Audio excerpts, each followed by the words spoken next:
하나님은 어떤 사람을 쓰실까요? 하나님이 쓰시는 사람에 대해선 오늘 여러분하고 한번 이제 이야기해 보려고 합니다. 하나님이 쓰시는 사람, 우리가 이런 기도 많이 하잖아요. 나 하나님께 쓰임 받고 싶어. 하나님 저를 사용해 주세요. 크리스찬들 중에서요, 하나님께 너무 쓰임 받고 싶은 사람들이 되게 많아요. 그래서 교회에서 제자 훈련도 하고 성경 공부도 하고 이것도 하고 저것도 하고, 나도 써주세요. 나도 저 사람처럼 쓰임 받고 싶어요. 나도 쓰임 받고 싶어요. 엄청 많단 말이에요. 하나님 저 쓰임 받고 싶어요. 그런데 저는 어렸을 때 하나님 쓰임 받고 싶어요라고 기도해 본 적이 별로 없는 것 같아요. 어떤 걸 기도했냐면요, 하나님 사랑해요 했던 것 같아요. 네. 하나님 저 너무 하나님 사랑해요. 근데 우리가 어찌 보면요, 하나님 쓰임 받고 싶어요는 어떠한 결과물인 것 같아요. 하나님을 사랑하는 것들에 대한 결과지. 그러잖아요. 나 너랑 얘기하고 싶다. 저 하나님을 위해 일하고 싶어. 나랑 얘기 좀 하자. 저는 하나님을 위해 쓰임 받고 싶어요. 우리 안에 중요한 건 뭐냐면요, 쓰임 받는 거 중요해요. 제가 이제 회사를 운영해 보잖아요. 그러면 회사를 위해 공로를 세우고 싶어하는 직원들이 되게 많아요. 근데 저는 그 직원하고 이런 얘기해요. 밥 먹을래? 그거 왜 먹냐는 거죠. 중요한 게 있어요. 하나님께서 쓰시려면요, 그 친구도 회사에서 쓰여지려면요, 뭐가 맞아야 되냐면 회사하고 결이 맞아야 돼요. 근데 제자들조차도요, 예수님하고 결이 안 맞아요. 저 어린아이들 쫓을까요? 가만둬라. 천국은 그런 아이들이 가는 것이다. 예수님이 누군지 모르는 거예요. 어떤 분이 예수님인지. 예수님 혹시 나중에 왕 되시면 얘가 좌의정 제가 우의정입니까? 예수님을 모르는 거예요. 그러니까 예수님이 어떻게 하십니까? 3년간 제자들하고 동행을 하죠. 3년간 함께 살잖아요. 이게 어떤 거냐? 코드를 맞추고 그분이 누군지를 갖다가 말씀해 주시는 거거든요. 회사에서도요, 똑같아요. 이 안에서 쓰임 받으려면요, 회사하고 코드가 잘 맞아야 돼요. 원하는 방향성을 잘 맞아야 돼요. 이게 안 맞으면 아무리 열심히 해도 다 열심히 일한 게 아니죠. 하나님 뭐라고 하냐면 모세하고 코드를 맞추셔요. 어떻게 맞춥니까? 광야에서 40년 동안요.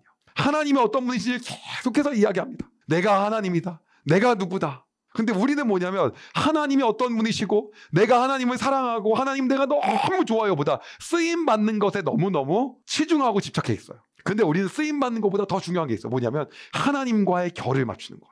하나님이 좋아하는 것에 나도 좋아하고, 하나님이 싫어하는 것에 나도 싫어하고, 하나님이 분개하는 것에 나도 분개하고, 하나님이 마음 주시는 것에 나도 움직이고, 내가 하나님을 사랑하고, 이것이 되게 중요한 거거든요. 그렇다 보면 쓰임 받는 건 자연스러운 일이라는 거죠. 그렇다고 한다면 하나님과 결을 맞출 수 있는 게 되게 많이 있거든요. 근데 저는 오늘 하나님과 결 맞추는 거 3가지를 여러분과 이야기하려고 합니다. 바로 그것이 하나님께 쓰임받는 사람의 특징이 여러 가지가 있지만 그 중에 가장 핵심적인 걸 이야기하려고 하는 거예요. 바로 첫 번째입니다. 첫 번째는 뭐냐면요, 믿음입니다. 믿음이요, 믿음. 왜냐하면 하나님은요, 어떠한 성품을 갖고 계신 분이냐면 모든 일을 통해서 내가 하나님임을 알게 하는 거, 내가 야훼임을, 내가 여호와임을 알게 하는 거, 이것이 너무 중요한 분이세요. 그렇기 때문에 모든 순간에 이 일을 통하여 내가 여호와임을 알게 하리라, 이 일을 통하여 내가 여호와임을 알게 하리라 계속 말씀하신다는 거예요. 그런데 그러기 위해서는요, 누구의 능력으로 일이 되면 안 됩니까? 우리 능력으로 되면 안 돼요. 누구의 능력으로 돼야 됩니까? 하나님의 능력으로 돼야 됩니다. 그런데 하나님의 능력으로 하는 거기 때문에 우리 힘으로 안 되니까 우리가 보기에 그 일이 불가능해 보입니까? 가능해 보입니까? 불가능해 보이죠. 불가능해 보이는데 하나님 그걸 하라고 하신 거예요. 왜? 함을 통해서 우리가 능력인 게 아니라 누가 영광 받아야 되니까? 하나님이요. 그러면 그 일을 거기서 한다는 것 자체가 말이 됩니까? 안 됩니까? 안 되는 거예요. 그럼에도 불구하고 말씀하시는 거죠. 그래서 하나님이 너무나도 말도 안 되는 이야기를 하시는 거예요. 여호수아 3장 17절입니다. 여호와의 언약궤를 맨 제사장들은 요단 가운데 마른 땅에 굳게 섰고 그 모든 백성이 요단을 건너기 마칠 때까지 모든 이스라엘은 그 마른 땅으로 건너갔더라. 요단이 뭐예요? 강이 넘쳐 흐르는데 거기를 갖다 건너라는 거예요. 근데 걷는다는 건 뭐예요? 하나님이 마르게 하신다는 확신이 있어야 되는 거죠. 그걸 우리가 바로 믿음이라고 하는 겁니다. 이 믿음을 통해서 누가 나타내는 겁니까? 하나님이 나타내는 거예요.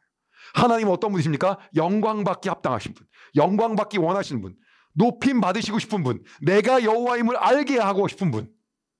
그렇기 때문에 계속 얘기하는 거예요. 출애굽기 7장 5절에는 이렇게 얘기하고 있습니다. 내가 내 손을 애굽 위에 펴서 이스라엘 자손을 그 땅에서 인도하여 낼 때에야 애굽 사람이 나를 여호와인 줄 알리라 하시매. 뭐가 하십니까? 내가 여호와인 줄 알리라. 출애굽기 14장 4절입니다. 내가 바로의 마음을 완악하게 한즉 바로가 그들의 뒤를 따르리니 내가 그와 그의 온 군대로 말미암아 영광을 얻어 애굽 사람들이 나를 여호와인 줄 알게 하리라 하시매. 무리가 그대로 행하니라. 내가 누구임을? 여호와임을. 그래서 이 일들을 통해서 하나님이 원하시는 건 하나님이 높임 받으신다는 거죠. 근데 하나님이 높임 받으시기 위해서는 하나님은 항상 우리에게 어떤 걸 주십니까? 우리가 할 수 없는 것. 그러기 위해 우리에게 필요한 건 뭡니까? 하나님을 향한 믿음이라는 거죠. 그 믿음을 통해서 하나님이 드러나는 겁니다. 바로 하나님이 쓰시는 사람은 뭐가 있는 사람입니까? 믿음이요. 그러기에 하나님께서 기드온에게도 이야기하시는 거예요. 어떻게 얘기합니까? 너가 미디안을 물리칠 자다. 큰 용사요. 제가 뭐가 큽니까? 그리고 나서 막 하나님이 얘기하죠. 사람들을 모집해라. 모였어요. 모이고 나서 어떻게 합니까? 아직도 수가 많다. 수가 많다. 계속 많대요. 근데 그걸 뭡니까? 기드온의 믿음을 보는 거예요. 그 수가 많고 해서 적게 합니다. 그럼 적게 이기면 누가 영광 받는 겁니까? 하나님이요. 사사기 7장 2절입니다. 여호와께서 기드온에게 이르시되 너를 따르는 백성이 너무 많은즉 내가 그들의 손에 미디안 사람을 넘겨주지 아니하리니. 무슨 말이에요? 미디안은 10만이 넘어요. 그럼 우리는 2만 있어야 될 거 아닙니까? 계속 줄이라는 거예요. 또 줄여. 몇 명까지 줄이는 줄 아십니까? 300명까지 줄이는 거예요. 그래서 얘기하시는 거예요. 뭐라고 합니까? 여호와께서 기드온에게 이르시되 너를 따르는 백성이 너무 많은즉 내가 그들의 손에 미디안 사람을 넘겨주지 아니하리니. 이는 이스라엘이 나를 거슬러 스스로 자랑하기를 내 손이 나를 구하였다 할까 함이니라. 나 때문에 잘했다. 그거 누가 제일 싫어하는 겁니까? 하나님이 제일 싫어하는 거죠. 쉬운 성경입니다. 그때 여호와께서 기드온에게 말씀하셨습니다. 미디안 백성과 싸울 이스라엘 백성이 너무 많다. 이스라엘 사람들이 자기들 힘으로 싸워 승리했다고 자랑하는 것을 듣고 싶지 않다. 이게 하나님이라는 거죠. 우리에게 필요한 것이 무엇입니까? 바로 믿음입니다. 하나님 그 믿음을 통해 나아갈 때 누가 영광 받으시는 겁니까? 하나님 영광 받으시는 겁니다. 이 일을 통해서 하나님이 그 사람을 사용하시는 거예요. 하나님은 어떤 사람을 쓰십니까? 이제 두 번째입니다. 두 번째는요, 바로 말만 하는 것이 아니라 실제로 행동하는 거예요. 움직이기 시작하는 거예요. 그리고 나서 실제 액션하는 거죠. 우리가 하나님을 믿습니다. 믿는데요. 믿어요. 그러니까 이러죠. 뭐라고 하냐면 예수님이 딱 그럽니다. 지금부터 죽은 나사로를 살리러 간다. 제자들이요. 나사로는 죽었습니다. 자고 있는 거다. 죽었습니다. 이미 갔어요. 마르다가 얘기합니다. 왜 이제 오셨습니까? 아플 때 오셨으면 고쳐줄 수 있지 않았습니까? 아니다. 마르다야. 나사로는 자고 있다. 그는 일어날 것이다. 아, 예수님이 다시 오실 때, 예수님이 부활하시고 다시 오실 때 사람들이 일어난다는 거 알고 있습니다. 그때 일어난다는 건가요? 그게 아니다. 지금 일어난다. 그리고 뭐라고 한 줄 아십니까? 돌무더기를 옮겨라. 옮기면 냄새납니다. 썩었습니다. 한참 됐습니다. 옮겨라. 뭘 보는 겁니까? 액션이요. 실행이요. 한번 읽어볼까요? 요한복음 11장 38절에서 44절입니다. 쉬운 성경입니다. 예수님은 몹시 아픈 마음으로 무덤에 가셨습니다. 그 무덤은 입구를 커다란 돌로 막은 굴이었습니다. 예수님께서 돌을 옮겨놓으라 말씀하셨습니다. 죽은 나사로의 여동생 마르다가 예수님께 말씀드렸습니다. 주님, 오빠가 죽어 무덤에 있은 지 이미 4일이나 되어 냄새가 심하게 납니다. 예수님께서 마르다에게 말씀하셨습니다. 네가 믿으면 하나님의 영광을 볼 것이라고 내가 너에게 말하지 않았느냐. 그래서요, 사람들이 돌을 옮겨놓는 거예요. 네가 믿으면. 그래서 진짜 어떻게 해요? 액션합니다. 그 미친 짓이요. 어떤 미친 짓? 옮겨놓는 거예요. 만약에 지금 누군가 와서 무덤을 파헤쳐라. 미쳤다고 하지 않을까요? 그때 예수님께서는 고개를 들어 하늘을 보시며 말씀하셨습니다. 아버지, 지금까지 제 말을 들어주셔서 감사합니다. 아버지께서는 언제나 제 말을 들어주신 줄 제가 압니다. 그러나 저는 주위에 있는 이 사람들을 위하여 그들이 아버지께서 저를 보내셨음을 믿게 하기 위하여 이 말을 한 것입니다. 뭐라고 합니까? 지금 기적을 일으키신데 누구의 영광을 위해서요? 하나님이죠. 하나님이 살아계시다. 하나님이 여전히 계시다. 그분이다라는 걸 믿게 하기 위해서. 똑같죠. 동일한 원리죠. 그리고 이야기합니다. 예수님께서 이 말씀을 하신 후 큰 소리로 말씀하셨습니다. 나사로야, 나오너라. 44절입니다. 죽은 사람이 밖으로 나왔습니다. 그의 손과 발은 천으로 감겨져 있었으며 얼굴도 천으로 둘러싸여 있었습니다. 예수님께서는 사람들에게 천을 풀어주어 다니게 하여라 하고 말씀하셨습니다. 이게 예수님이 하신 일입니다. 중요한 건 뭡니까? 돌무더기는 우리가 치우는 거예요. 돌무더기 누구야? 우리가요. 예수님께서 베드로를 만납니다. 그리고 그물을 저기 던지라고 합니다. 베드로가 얘기하죠. 우리가 어부예요. 저기 이미 던졌습니다. 우리가 어부인데 그런데 그걸 던지라는 게 말이 됩니까? 근데 문제는 뭡니까? 믿더라도 실행은 누가 하는 겁니까? 사람이 하는 겁니다. 그렇게 하나님이 사역하시기로 마음먹으신 거예요. 실행은 누가 하는 거예요? 믿음으로 사람이 하는 거예요. 같이 읽을까요? 누가복음 5장 4절에서 6절입니다. 말씀을 다 마치시고 예수님께서 시몬에게 말씀하셨습니다. 깊은 데로 가서 그물을 내려 고기를 잡으라. 시몬이 대답하였습니다. 선생님, 우리가 밤새도록 수고하였지만 아무것도 잡지 못했습니다. 그러나 선생님의 말씀대로 그물을 내리겠습니다. 선생님의 말씀대로 그물을 내리겠습니다. 개역개정입니다. 시몬이 대답하여 이르되 선생님 우리들이 밤새도록 수고하였을 때 잡은 것이 없지만은 말씀에 의지하여 내가 그물을 내리이다 하고, 그 다음입니다. 개역개정이에요. 그렇게 하니 고기를 잡은 것이 힘이 많아 그물이 찢어지는지라. 여러분 중요한 건 뭡니까? 바로 믿음을 갖고 실행하는 거예요. 실행할 때 하나님께서 역사하신 겁니다. 그 사람을 사용하시기 시작하는 거예요. 근데 우리는 실행할 수 없죠. 왜요? 앞이 안 보이니까. 근데 말씀하시는 겁니다. 믿어라. 그리고 행동해라. 오늘 바로 이것이 하나님이 우리에게 말씀하고 계신 거라는 거죠. 그리고 세 번째입니다. 세 번째는요. 어떤 사람이 쓰임받냐? 세 번째는 겸손한 사람이에요. 왜 그러냐면 겸손한 사람 있잖아요. 이거는 부유하고 가난하고 능력이 있고 없고 관계없어요. 겸손이라는 건 능력이 있어도 이건 내 능력이 아닙니다. 부유해도 이것은 내 것이 아닙니다. 잘나도 난 잘나지 않았습니다. 못나도 나는 아무것도 없습니다. 하나님 앞에 어떤 겁니까? 자신의 부족함을 온전히 아는 거예요. 어떤 걸 아는 거예요? 이거요? 겸손은 자신의 부족함을 아는 겁니다. 부족함을 바로 인정하는 거예요. 즉 요즘 용어로 메타인지가 되는 거죠. 객관화가 되는 거예요. 이것을 성경은 뭐라고도 얘기하냐면 바로 가난한 마음이라고도 합니다.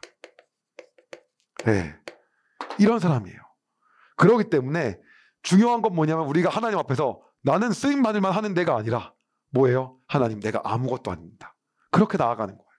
그래서요 하나님께 다윗에게 복을 줍니다. 다윗이 이 정도 했으면 받을만 하죠. 이 정도쯤 했으면 복 좀 주셔야죠. 역시 하나님 그러실 줄 알았습니다 라고 하잖아요. 사무엘하 7장 18절에서 22절에 다윗은 이렇게 얘기합니다. 쉬운 성경입니다. 그 후에 다윗 왕은 장막으로 들어가서 여호와 앞에 앉았습니다. 다윗이 말했습니다. 주 여호와여 제가 누구이기에 그리고 제 집안이 무엇이기에 그토록 위해 주십니까? 다윗이 뭐라고 합니까? 제 집안이 무엇이기에 제가 누구이기에. 이 장면이 어떤 거냐면 하나님의 성전을 짓는다고 하는 거거든요. 하나님의 전을 내가 짓겠다. 내가 언제 성전이 필요했냐? 내가 언제 그거 달라고 했냐? 라고 하고 하나님이 다윗에게 복을 쏟아 부으십니다. 그리고 다윗이 얘기하는 거예요. 제가 누구이기에. 그리고 얘기합니다. 주 여호와여 주께서는 장차 제 집안에 말씀하신 것도 부족하여 인류의 대강령을 주셨습니다. 개역개정입니다.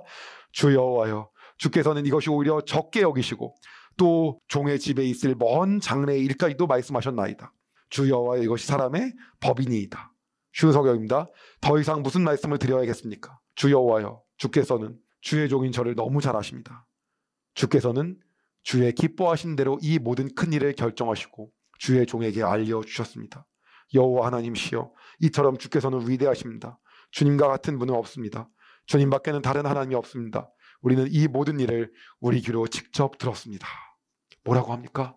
하나님 저는 아무것도 아닙니다. 어찌 저에게 이렇게까지 해주십니까? 이게 다윗의 마음이었던 거예요. 자, 하나님이 기드온을 선택합니다. 기드온이 어떻게 대답합니까? 그럴 줄 알았습니다. 저 정도 쓰셔야죠. 제가 얼마나 대단한데 역시 하나님입니다. 가 아니라 이렇게 얘기합니다. 그러자 기드온이 대답했습니다. 하지만 주여 제가 어떻게 이스라엘을 구할 수 있겠습니까? 제 집안은 므낫세 지파 중에서도 가장 약합니다. 그리고 저는 제 집안에서도 가장 보잘것없는 사람입니다. 뭐라고 합니까? 저는 가장 보잘것없는 사람입니다. 하나님께서 사울을 선택하십니다. 사울을 왕으로 선택하세요. 사무엘을 통해 기름 부으라고 합니다. 사울이 이렇게 반응합니다. 사울이 대답했습니다. 하지만 나는 베냐민 지파 사람입니다. 베냐민 지파는 이스라엘에서 가장 작은 지파입니다. 그리고 내 집안은 베냐민 지파 중에서도 가장 작은 집안입니다. 그런데 왜 이스라엘이 나를 원한다고 말씀하십니까? 내가 능력이 된다는 거예요? 안 된다는 거예요? 안 된다는 거예요. 하나님이 이 사람을 사용하시는 거예요. 공통적인 원리가 있습니다.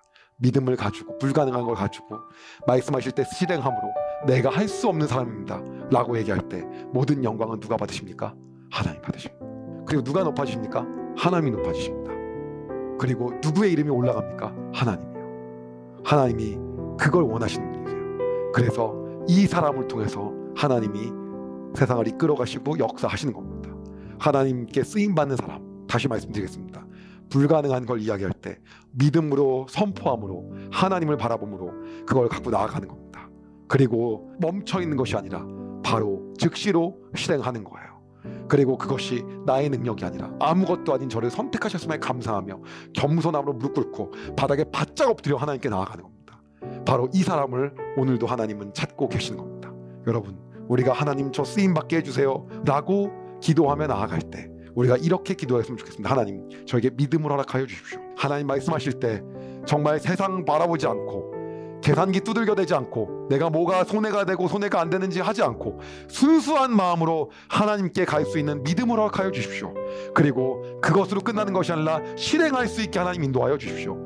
나의 교만이 아니라 온전히 하나님이 하셨음을 인정하며 내 안에 가난한 마음을 부어주시고 온전히 겸손하며 사울의 초창기 모습처럼 기도원의 초창기 모습처럼 하나님 앞에 바짝 엎드려서 하나님만 영광받아 달려며 나는 그런 사람이 안 된다고 인정하고 세상 앞에서도 그렇게 당당히 얘기할 수 있는 사람이 되게 하여 주십시오 라고 여러분 기도하시기 바랍니다.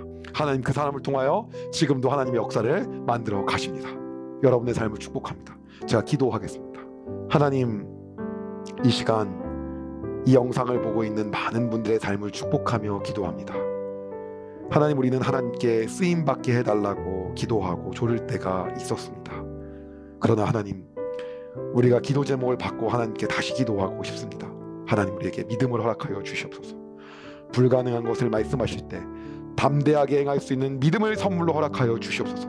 또한 그냥 그것을 들은 대로 마음먹은 대로 끝나는 것이 아니라 행할 수 있는 용기를 허락하여 주시옵소서. 그것이 잘 되었을 때 내 힘이 아니라 온전히 하나님이 하셨음을 인정하며 나는 아무것도 아니라고 하나님께 말씀드리고 세상 앞에 고백하며 하나님께만 영광 돌리는 삶 살게 하여 주시옵소서. 하나님, 내 삶 가운데 믿음과 실행과 겸손함을 통하여 하나님만 영광 돌리는 삶 살게 하여 주시옵소서.